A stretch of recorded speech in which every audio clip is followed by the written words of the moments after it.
നമസ്കാരം. സിനിമകൾ എത്രത്തോളം സമൂഹത്തെ സ്വാധീനിക്കാൻ ശ്രമിക്കുന്നു എന്നുള്ളത് ഇന്ന് വ്യാപകമായി ചർച്ച ചെയ്യുന്ന ഒരു വിഷയമാണ്. ദൃശ്യം മോഡൽ കൊലപാതകങ്ങൾ അനവധി അരങ്ങേറിയ നാടുകൂടിയാണ് നമ്മുടെ നാട്. ഇത്രയും വിദ്യാഭ്യാസമുള്ള പ്രബുദ്ധതയുള്ള കേരളത്തിലാണ് ഇതൊക്കെ നടക്കുന്നത്.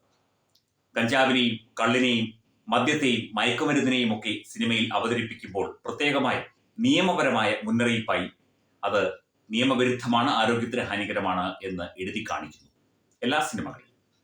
പക്ഷേ സിനിമകളിലെ സീനുകൾ അതേപടി ആവർത്തിക്കാനും അതേപടി പിന്തുടരാനും യുവ തലമുറ ശ്രമിക്കുന്നു എന്നുള്ള വാദം നേരത്തെ തന്നെ ഉയരുന്നതാണ്.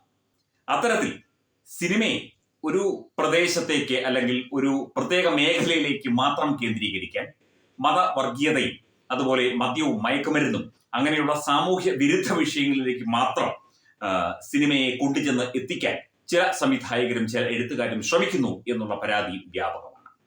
ഈ സമയത്ത് നിയമജ്ഞനും അഭിഭാഷകനുമായ അഡ്വക്കേറ്റ് കമൽജിത്ത് കമലാസനൻ അദ്ദേഹം ഒരു പോസ്റ്റ് ഇട്ടിരിക്കുന്നു. സിനിമയിൽ ആഷിഖ് അബുവുമായി ബന്ധപ്പെട്ട ആഷിഖ് അബു എന്ന സംവിധായകനുമായി ബന്ധപ്പെട്ട ഒരു പോസ്റ്റാണ് ഇത്.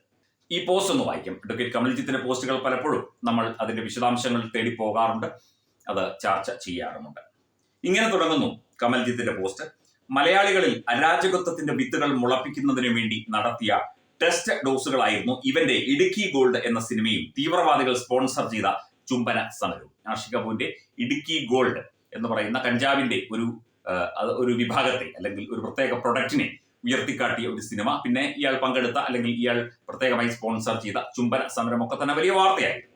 ഇടുക്കി ഗോൾഡ് എന്ന ഊള സിനിമയിൽ കൂടി കഞ്ചാവിനെ ഗ്ലോറിഫൈ ചെയ്ത ആഷിഖ് അബുവിനും ടീമിനും ചുംബന സമരത്തിലൂടെ വിപ്ലവകാരികളാക്കപ്പെട്ട പെൺവാണിഭ കേസിൽ ജയിലിൽ കിടന്ന ദമ്പതികൾക്കും ലഭിച്ച വീരപരിവേഷത്തിന്റെ ചുവട് പിടിച്ചാണ് UP സ്കൂൾ പിള്ളേരെ പോലും ലഹരിക്ക് അടിമകൾ ആക്കിക്കൊണ്ട് കേരളത്തെ കാർന്നു തിന്നുന്ന മയക്കുമരുന്ന് മാഫിയ വിളയാട്ടം തുടങ്ങിയത് എന്ന് കമൽജിത്ത് വിലയിരുത്തുന്നു.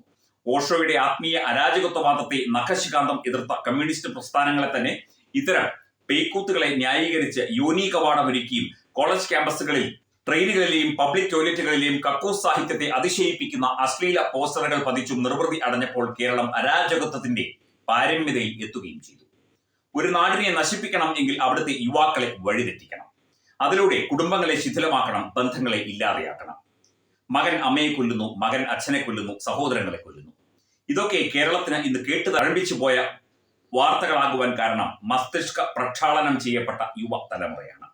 കേരളത്തെ സംബന്ധിച്ച് യുവാക്കൾ മാത്രമല്ല കൗമാരക്കാരും കൂടി മയക്കുമരുന്ന് മാഫിയയുടെ ഇരകൾ ആയി ഒന്നിനും കൊള്ളാത്തവരായി മാറുന്ന അതീവ ഗുരുതരമായ അവസ്ഥയാണ് ഇന്ന് നടമാടുന്നത് എന്ന് പറഞ്ഞുകൊണ്ട് ആഷിഖ് അബു ഇട്ട ഒരു പോസ്റ്റർ, അദ്ദേഹം സമൂഹ മാധ്യമത്തിൽ ഇട്ട ഒരു പോസ്റ്റർ വെട്ടി ഇങ്ങനെ കൊടുത്തുകൊണ്ടുള്ള ചിത്രം കൂടി ചേർത്ത് വെച്ചുകൊണ്ടാണ് കമൽജിത്ത് ഈ ഒരു പോസ്റ്റ് എഴുതിയിരിക്കുന്നത്.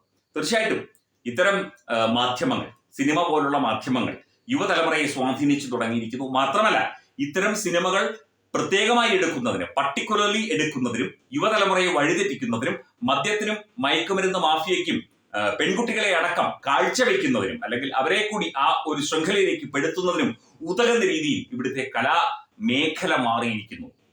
ഇത് മട്ടാഞ്ചേരി മാഫിയയുടെയോ അല്ലെങ്കിൽ സിനിമയിലെ ജിഹാദിസത്തിന്റെയോ മാത്രം പ്രവൃത്തിയല്ല, ഇതൊരു വലിയ സംഘമാണ്. ഇത്തരത്തിൽ മയക്കുമരുന്ന് കച്ചവടം ഇവിടെ പൊടിപൊടിക്കാനും കൊച്ചി കേന്ദ്രീകരിച്ചും തിരുവനന്തപുരവും കോഴിക്കോടും തൃശ്ശൂരും കേന്ദ്രീകരിച്ചും ഇത്തരം നിയമവിരുദ്ധ പ്രവൃത്തികൾ നടത്താനും യുവതലമുറ കടന്നു വരുന്നതിന് പ്രോത്സാഹനമൊരുക്കുന്ന മേഖലയായി സിനിമാ മേഖല മാറിയിട്ടുണ്ടോ? അതിനുവേണ്ട പരിശോധനകൾ നടത്തുന്നുണ്ടോ? അതിനുവേണ്ട നടപടികൾ ഉണ്ടാകുന്നുണ്ടോ? അതിനുവേണ്ട നിയമ സംവിധാനം ഇവിടെ ഉണ്ടോ എന്നൊക്കെ നമ്മൾ കുറെ കാലങ്ങളായി ചോദിക്കുന്നതാണ്. ഈ ചോദ്യത്തിനൊന്നും ഇവിടുത്തെ ഇടതുപക്ഷ സർക്കാരോ അല്ലെങ്കിൽ ഈ ഇടതുപക്ഷ ചിന്താഗതി മേവുന്ന മാധ്യമങ്ങളോ മതൗതി മാധ്യമങ്ങളോ ഒന്നും മറുപടി നൽകില്ല. കാരണം അവരുടെയൊക്കെ ഉദ്ദേശ ശുദ്ധി നല്ലതല്ല എന്ന് തന്നെ നമുക്ക് ചിന്തിക്കേണ്ടി വരും. Edubix online executive education, focus physiotherapy centre Pattom, Unnat engineering Gujarat, തീർത്ഥയാത്ര.com, അയൺ ബിൽഡ് ഗുജറാത്ത്.